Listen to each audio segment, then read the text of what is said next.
Assalamualaikum warahmatullahi wabarakatuh. Kali ini saya akan mempresentasikan hasil proyek kelompok 2 dengan judul Analisis Pengaruh RLS dan Pendapatan Per Kapita Terhadap IPM di Provinsi Sumatera Utara. Saya sendiri Ananda Askia dan teman saya Atika Fahira dan Agung Zulhaki. Pada pendahuluan, indeks pembangunan manusia merupakan ukuran penting untuk menilai kualitas hidup suatu wilayah. Di mana pada penelitian kali ini kami akan mengambil dua faktor utama yaitu rata-rata lama sekolah yang mewakili aspek pendidikan dan pengeluaran per kapita yang mewakili aspek ekonomi. Aspek pendidikan dan aspek ekonomi memiliki kontribusi signifikan dalam meningkatkan kualitas hidup masyarakat.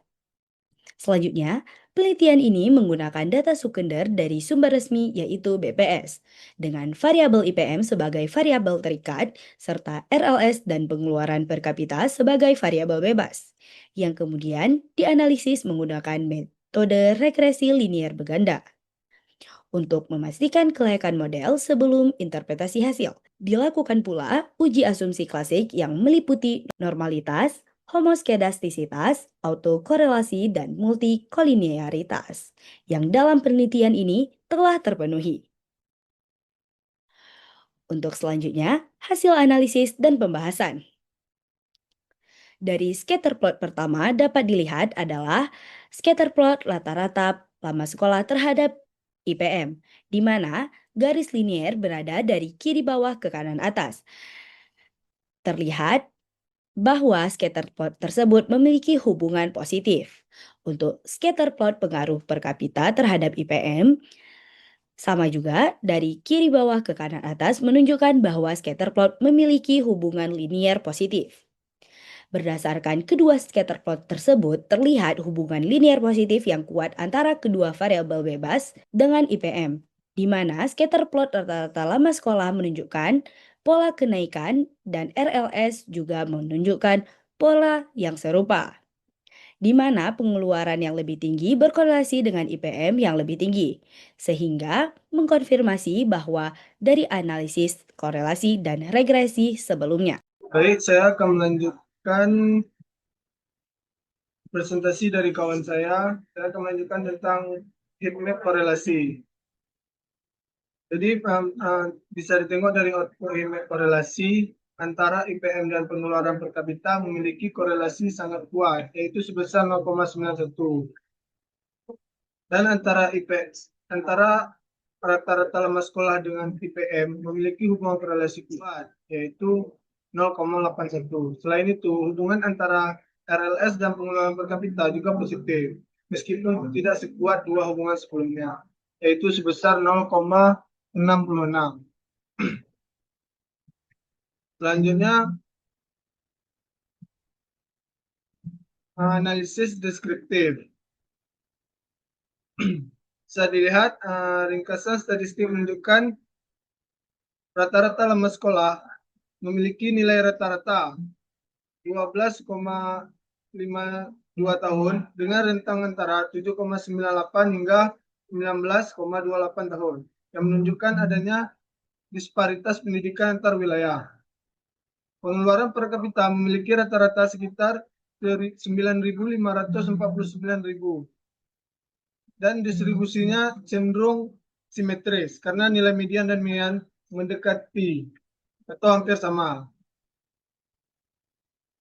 Sementara itu, indeks pembangunan manusia memiliki rata-rata 73,72, menunjukkan konsistensi dan distribusi mendekati normal dengan semua wilayah dalam kategori pembangunan manusia tinggi. Selanjutnya, uji asumsi. Bisa dilihat dari kami memakai uji asumsi yaitu uji normalitas, uji homoskedasitas, uji autokorelasi, uji multikol. Bisa dilihat dari uji normalitas p-value 0,23 berarti tolak H0. Jadi uji normalitas terpenuhi. Selanjutnya uji homoskedastisitas juga terpenuhi. Di mana p-value 0,9 lebih besar dari alfa 0,05.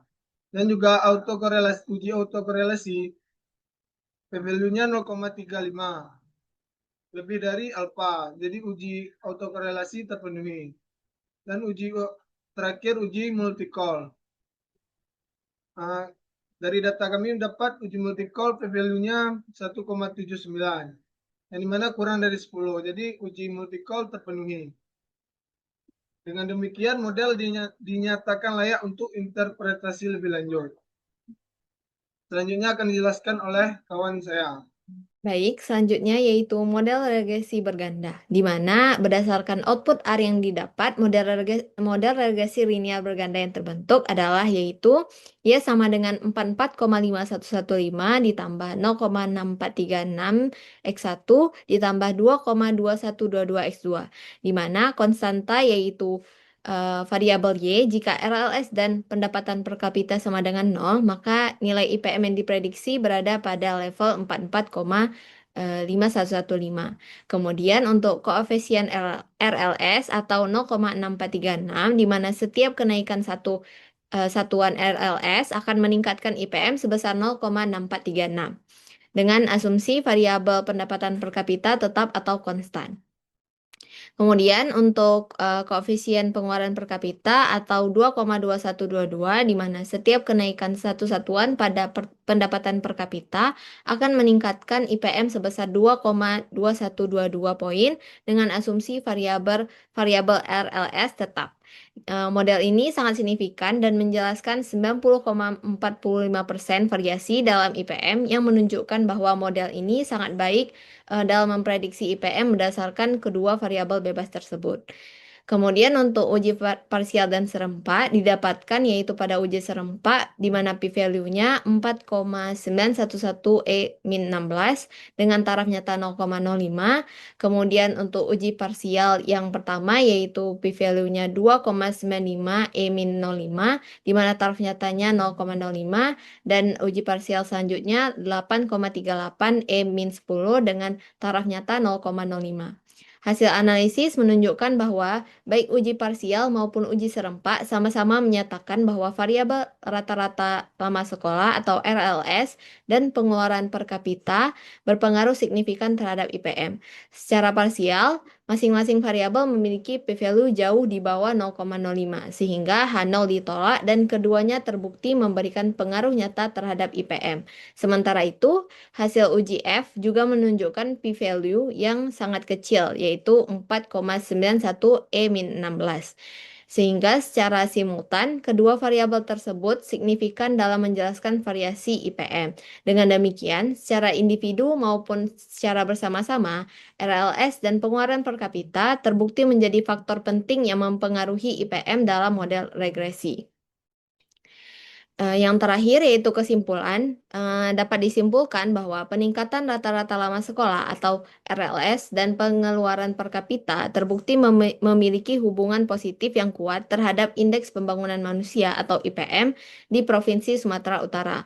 Analisis scatter plot, heat map, dan regresi menunjukkan bahwa kedua variabel tersebut berpengaruh signifikan dalam meningkatkan IPM, di mana daerah dengan pendidikan lebih tinggi dan kemampuan ekonomi lebih baik cenderung memiliki kualitas hidup yang lebih tinggi.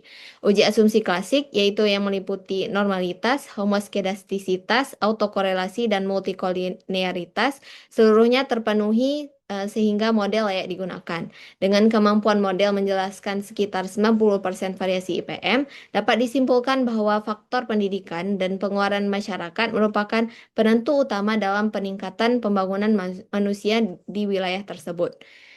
Sekian presentasi dari kelompok 2. Mohon maaf apabila ada kesalahan. Wassalamualaikum warahmatullahi wabarakatuh.